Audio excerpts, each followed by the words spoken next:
Hi, and welcome back to Football Made Simple.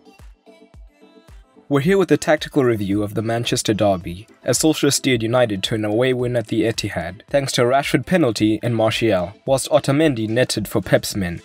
City may have been ahead on expected goals, but the match state would have affected this. So let's focus on the tactics used by both managers. But just a reminder of the formations. As you can see on the OneFootball app, which is today's video sponsor, City lined up in their usual 4-3-3, with Jesus up top as Aguero was out injured. In response, Solskjaer used a 4-2-3-1. And if you'd like to keep up with your club on match days and beyond, check out the OneFootball app, which you can download through the link in the description. So let's take a look at what City did on the ball. When City had the ball deep, they built up slightly differently than usual to begin with. Kyle Walker usually forms a back three when they have the ball deep, but today both he and Angelino were given more freedom to join the midfield line, and initially they looked to build up through Rodri centrally, and can see this in their average positions.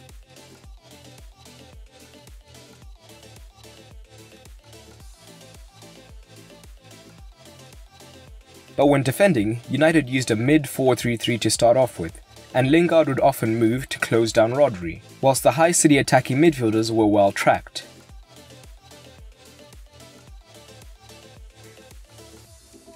Walker overlapping could have been a way to open a passing lane to De Bruyne in the half space, but as he was well tracked, Pep instead dropped him deeper to form a double pivot.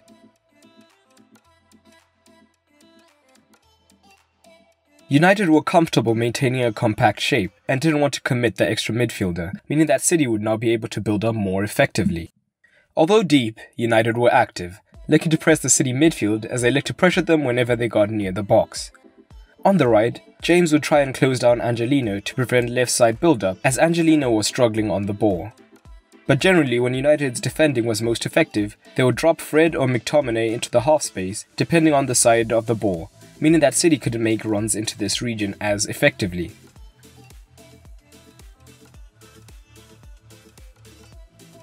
But a common tactic for City was to still overload this region anyway, causing United to overcommit when covering the gap.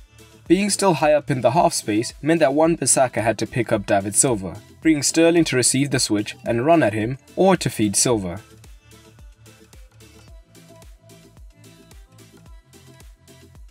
City did have some good opportunities arise down the left-hand side in this manner, with Silva feeding Sterling and being the cutback option often.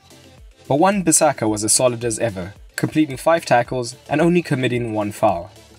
Pushing Silva and De Bruyne high up was also keeping the United pushed backwards and gave City men between the lines to attempt combination play, but again, the active deep block employed by United often stopped this progress. In addition, United seemed to be happy to stay compact and force City wide, as City didn't commit numbers into the box often enough, and when they did were usually too small to get on the end of the crosses, as they attempted 48 crosses, including set pieces, and completed just 7.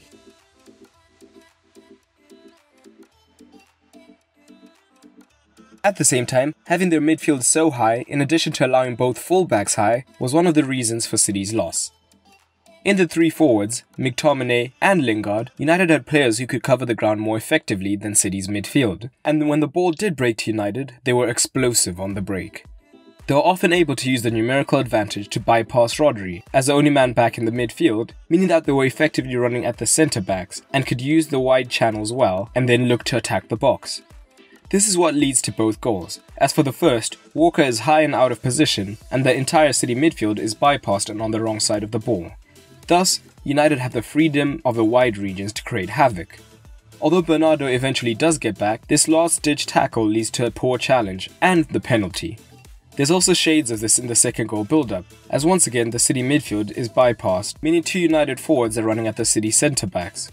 Fernandinho is then drawn out of position, and again the City midfield is run beyond, leading to the goal.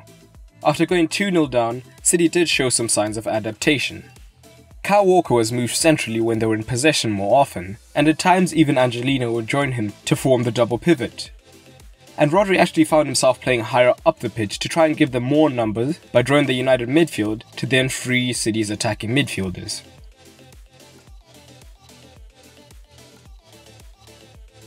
But at the same time, as City searched harder for the goal, Walker found himself even higher on the right-hand side with Mahrez and De Bruyne, and with United tiring, they found passes into the half space after drawing out the fullback more often, but United were often able to block the low cross. Now let's have a look at what United did on the ball. When United did have the ball from deep, they operated with a double pivot of McTominay and Fred, whilst the fullbacks had some license to move forward.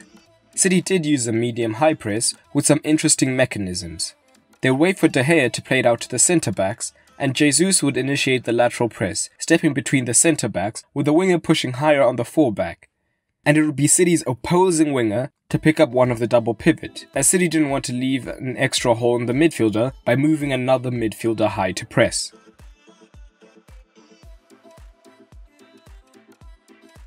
City were able to compact the space well and created turnovers in the United half quite often, and this led to some chances. The reality is, when it came to chance creation, United did most of it off the back foot when they didn't have possession and by transitioning quickly. Daniel James was well utilised on the right hand side, as he had the clear pace advantage over Angelino. With the ball, he would drift into the space left behind by the City midfield and look to slip in passes to the on-rushing attackers, finishing with one dribble and a team-high 4 key passes. In the end, Solskjaer's plan was simple but effective, with counter-attacking winning the day. City's defensive disorganisation in transition meant that United had several opportunities on the break, and City's struggles continue. What do you think both teams could have done differently? Let me know in the comments below. But that's all for today, and remember, keep it simple.